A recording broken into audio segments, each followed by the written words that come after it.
নমস্কার, দেখছেন talk to Bangla. আমি অভিষেক রয়েছে আপনাদের সাথে। এই মুহূর্তে যে খবর নিয়ে উপস্থিত হয়েছি, নরেন্দ্র মোদী দেশের প্রধানমন্ত্রী। এই মুহূর্তে আপনারা জানেন যে নরেন্দ্র মোদী 75 পেরিয়ে গিয়েছেন গত বছরই 2025-এ, কিন্তু তার পরবর্তীতে এই মুহূর্তে তার উত্তরাধিকারী কে, এই প্রশ্নটা ঘুরে বেড়াচ্ছে। এই প্রশ্নটা অবশ্যই তাৎপর্যপূর্ণ, তার কারণ নরেন্দ্র মোদী অনেক দিন ধরে দেশের প্রধানমন্ত্রী আছেন বটে, কিন্তু এই মুহূর্তে তার কিন্তু সম্পূর্ণ যে গদিটা একদম ফিক্সড হয়ে রয়েছে যে 2029-এ হই হই করে বিজেপি জিতবে, সেটা আজকের দিনে দাঁড়িয়ে খুব একটা বলা যায় না।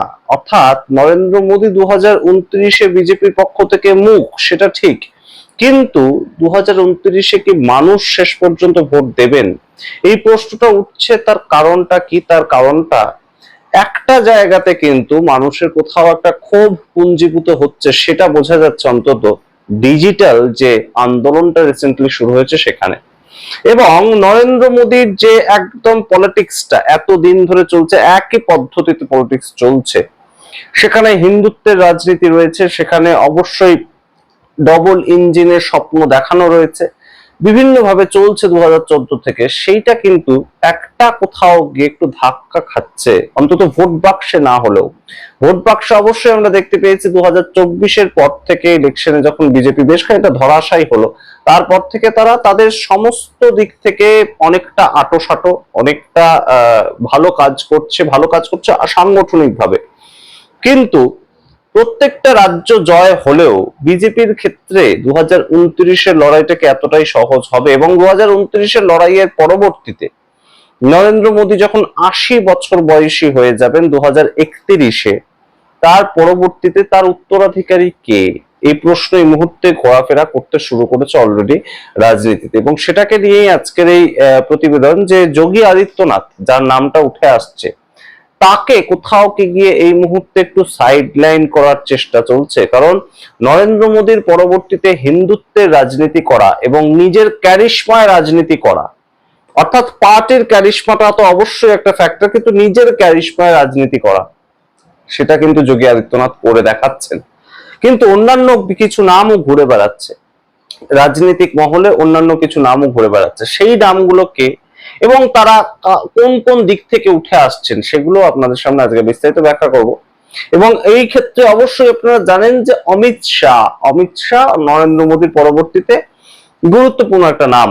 এবং অমিত শাহ অবশ্যই দেশের স্বরাষ্ট্রমন্ত্রী হিসেবে 2014 সালের পরবর্তী সময় থেকে আমরা দেখতে পেয়েছি অবশ্যই একটা গুরুত্বপূর্ণ পজিশন নিয়েছেন, এবং সাংগঠনিকভাবে বিজেপিকে সবল করতে প্রত্যেকটা রাজ্য জয়ের ক্ষেত্রে, যেগুলো অবশ্যই ধরা ছোঁয়ারও বাইরে ছিল, সেই ধরনের রাজ্য জয়ের ক্ষেত্রে অমিত শাহের একটা অবদান রয়েছে। এবং সেই দিক থেকে আরএসএস এর সাপোর্টও রয়েছে অমিত শাহের প্রতি। কিন্তু Yogi Adityanath is the toughest competitor for Amit bhai Shah, সেটা কিন্তু গুরুত্বপূর্ণ একটা বিষয়। তার কারণ যোগী আদিত্যনাথ তিনি রাজ্যের মুখ্যমন্ত্রী, এবং নরেন্দ্র মোদী ঠিক যে ফরম্যাটটা থেকে উঠে এসেছিলেন, যে একটা রাজ্যকে বহুদিন ধরে চালানো, নিজের ক্ষমতায় চালানো গুজরাটকে, তার পরবর্তীতে তিনি দেশের প্রধানমন্ত্রীর উপরে উঠে এলেন। এবং এই মুহূর্তে 2027-এর উত্তরপ্রদেশের নির্বাচনটা যদি যোগী আদিত্যনাথ আবারও জিতে যান, যেটা চান্স রয়েছে, সেটাতে কিন্তু অবশ্যই তার আরো একটু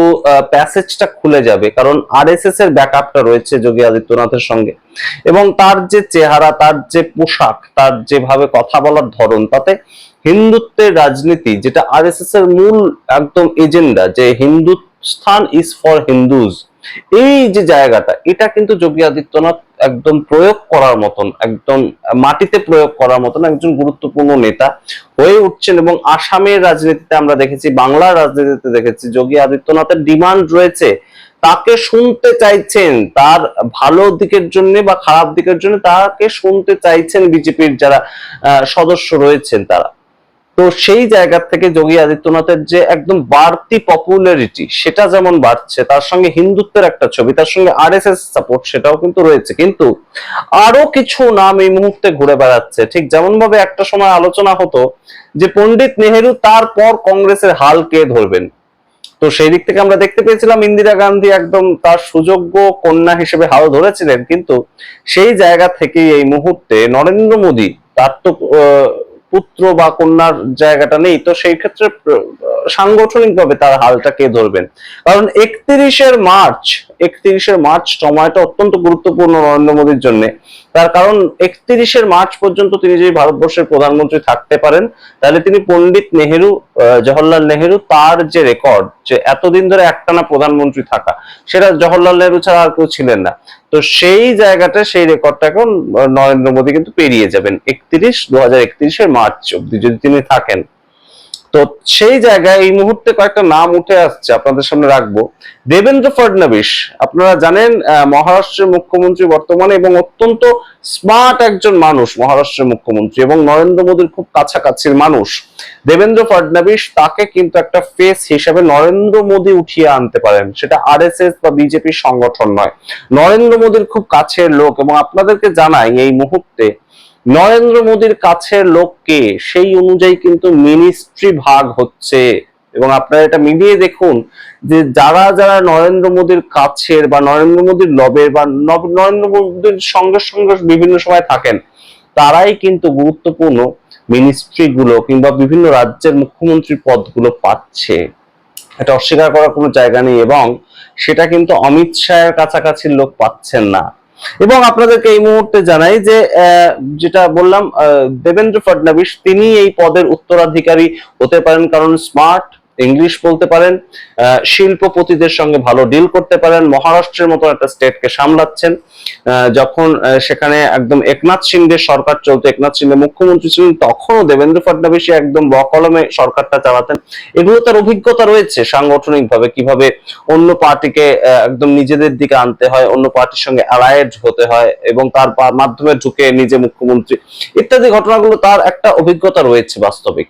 এবং অবশ্যই একটা স্বচ্ছ ভাবমূর্তির জায়গাও রয়েছে। দ্বিতীয় যে নামটা ঘুরে বেড়াচ্ছে, অশ্বিনী বৈষ্ণব। অশ্বিনী বৈষ্ণব আপনারা জানেন রেলমন্ত্রী এই মুহূর্তে, কিন্তু আগে তিনি কিন্তু ছিলেন আইএএস অফিসার।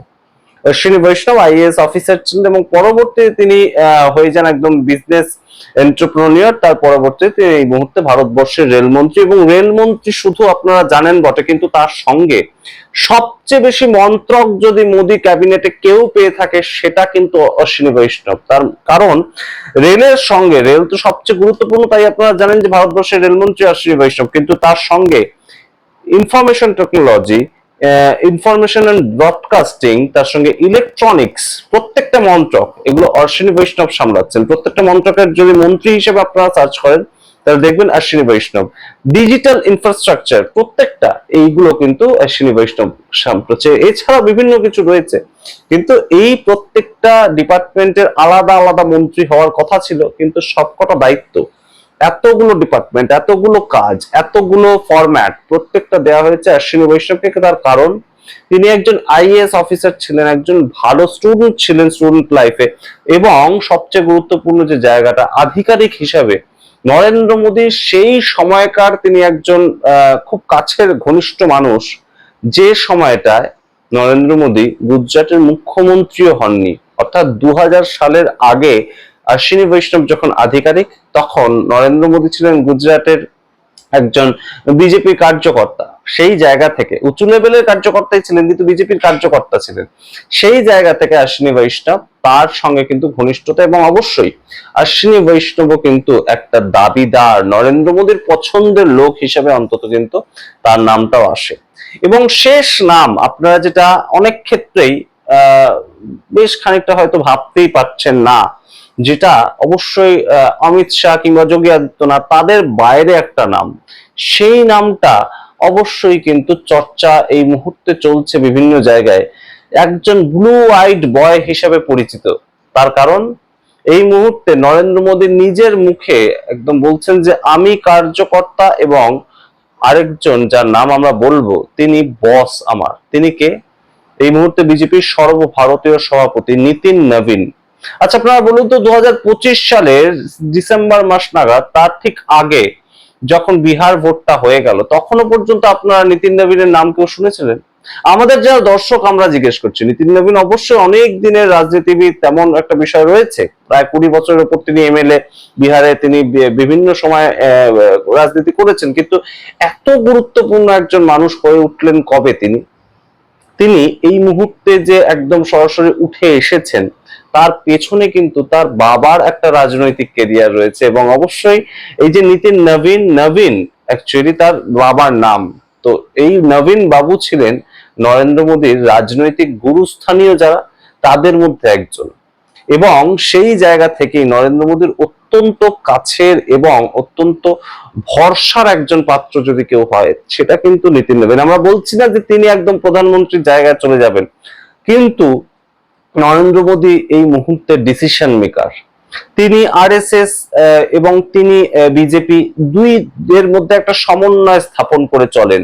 কিন্তু তার কথা ফেলে দেওয়ার এই মুহূর্তে কিন্তু কোনো জায়গাতেই কোনো ধরনের কারোর ক্ষমতা নেই। এবং নীতিন নবীন, যা খবর অনুযায়ী নীতিন নবীন যে একদম সর্বভারতীয় সভাপতি হলেন হঠাৎ করেই, একদম সবাইকে চমকে দিয়ে, ৪৫ বছরের এক যুবক সর্বভারতীয় বিজেপির সভাপতি হচ্ছেন, সেটাও কিন্তু নরেন্দ্র মোদীর ব্যক্তিগত পছন্দেই তিনি হয়েছেন। সুতরাং নীতিন নবীন আগামী ৫ বছর পরে কোথায় থাকেন এবং তার কি কি সফলতা তিনি দেখাতে পারেন, প্রত্যেককেই সফলতা দেখাতে হবে। অমিত শাহ যেমন ক্রমাগত সফলতা দেখিয়ে যাচ্ছেন, তেমন ঠিক দেখাতে হবে উত্তরপ্রদেশে যোগী আদিত্যনাথকে ২০২৭ সালে একদম সমাজবাদী পার্টি, কংগ্রেস এদেরকে নির্মূল করে আবার বিজেপিকে ক্ষমতায় নিয়ে আসতে হবে, তাকে তার সফলতা দেখাতে হবে। দেবেন্দ্র ফডনবিসকে তার সফলতা দেখাতে হবে, ইনফ্রাস্ট্রাকচার নিয়ে আসতে হবে, শিল্প নিয়ে আসতে হবে, ইত্যাদি করতে হবে। এবং অবশ্যই একনাথ শিন্ডে বা অন্য কাউকে মাথা তুলে দাঁড়াতে দেওয়া যাবে না, বিরোধীদের মাথা তুলে দাঁড়াতে দেওয়া যাবে না, সেগুলো তার সফলতা দেখাতে হবে। এবং নীতিন নবীনকেও কিন্তু সাংগঠনিক যে ক্ষমতা দেওয়া হয়েছে, সেই সাংগঠনিক ক্ষমতা যাতে আরো বৃদ্ধি পায়, সেই জায়গাটা দেখাতে হবে। অত্যন্ত ঠান্ডা মাথার লোক নীতিন নবীন, এবং সেইভাবেই তিনি কাজ করেন, সাইলেন্টলি কাজ করার লোক। এবং অবশ্যই নরেন্দ্র মোদীর পরবর্তী উত্তরাধিকার যদি নরেন্দ্র মোদী চুজ করেন, এদের মধ্যেই কিন্তু একজনকে চুজ করতে হবে। এবং তেমনই কিন্তু খবর ঘুরে বেড়াচ্ছে। এবং অশ্বিনী বৈষ্ণব এবং নীতিন নবীন, এই দুটো নাম কিন্তু আনএক্সপেক্টেডলি এই মুহূর্তে রাজনৈতিক চর্চার কেন্দ্রবিন্দুতে উঠে আসছে নরেন্দ্র মোদীর পর বিজেপির স্থান দখল করার ক্ষেত্রে। কিন্তু আপনাদেরকে অবশ্যই বলি, এই মুহূর্তে সমস্ত মেশিনারি বিজেপির হাতে, তেমন অভিযোগ করে বিরোধীরা। কিন্তু শেষ কথা বলবেন মানুষ। মানুষ কি বলতে চাইছেন সেটা কি বিজেপি কোথাও বুঝতে পারছে? ককরোচ জনতা পার্টি তাদের এত উত্তরোত্তর বৃদ্ধি হচ্ছে কেন? জেন জিরা রাস্তায় নামছে কেন? তারা কেন ধর্মেন্দ্র প্রধানের ইস্তফা চাইছে? তারা বিভিন্ন বিষয়ে প্রশ্ন করছে কেন? এগুলোও কিন্তু একটা বড় সড় এফেক্ট ২০২৯-এর ভোটে ফেলবে। সুতরাং বিজেপিকে জিততে তো আগে হবেই, এবং বিজেপি জিতলে পরবর্তীতে তাদের প্রধান মুখ হিসেবে কাকে আনবে সেইটা নিয়ে প্রশ্ন উঠছে। অবশ্যই বিজেপির আভ্যন্তরীণ ক্ষেত্রে যা যা চর্চা চলছে সেগুলো আপনাদের সামনে রাখলাম। আমরা বিভিন্ন সময় বিজেপির বিভিন্ন নেতাদের সঙ্গে কথা বলি, বিভিন্ন যারা কর্মী সমর্থক তাদের সাথে কথা বলি। তো সেই ক্ষেত্রে বিভিন্ন চর্চা শুরু হয়েছে, তাই আপনাদের সঙ্গে এপিসোডটা করলাম। আপনারা আপনাদের মতামত অবশ্যই কমেন্ট বক্সে কমেন্ট করুন। দেখতে থাকুন টক টু বাংলা। অবশ্যই টক টু বাংলার হাত শক্ত করতে, আমাদের আর্থিক সাহায্য করতে থ্যাঙ্কস এবং জয়েন বাটন ক্লিক করে আমাদেরকে অবশ্যই এগিয়ে নিয়ে যেতে পারেন আপনারা। এবং অবশ্যই সাবস্ক্রাইব করতে ভুলবেন না।